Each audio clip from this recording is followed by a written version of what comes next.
Well, where does that leave, I guess, the state of US politics as we head into 2023, but also for Donald Trump? What sort of a year do you think he will have? Well, Trump's going to have to rally the troops. Not only is he has to re-engage the base, he's going to have to persuade moderates and independents that he's trustable. I think he's now about 77, 78 years old, so he's going to have to persuade his younger opponents to back off.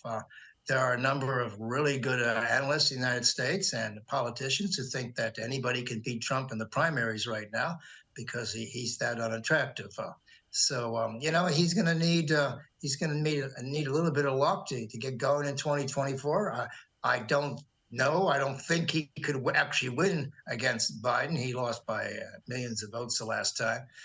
But Trump is going to be an alternative to Americans who are looking for a way forward.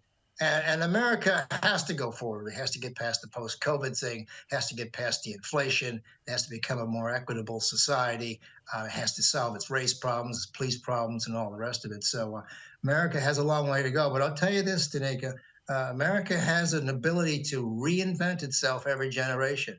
My generation, which is the Vietnam War generation, was a mess.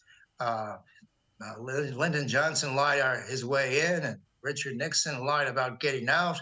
And then we had Watergate, we had all this corruption, we had mistrust in government and in the media. My generation decided to burn the house down. 25 cities burned in the 1960s.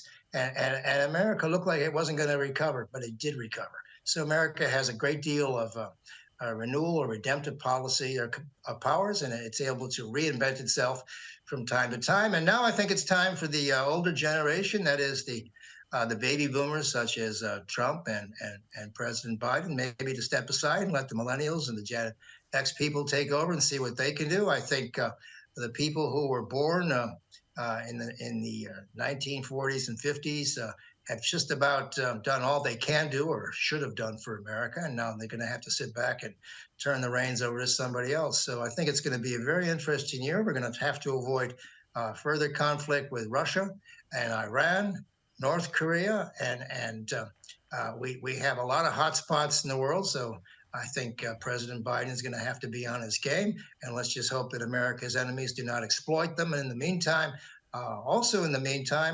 Australia has to guide its own fortunes. It's tied to America in many respects, but it has its own destiny also. And I think the labor mob here are trying to pursue a foreign policy within an alliance, which offers them very few options, but enough to stay out of trouble. So it's going to be a very interesting year in politics. Yeah, it certainly will be 2023 one to watch. Joe Siracusa, we'll leave it there. Thanks for joining us. Thank you.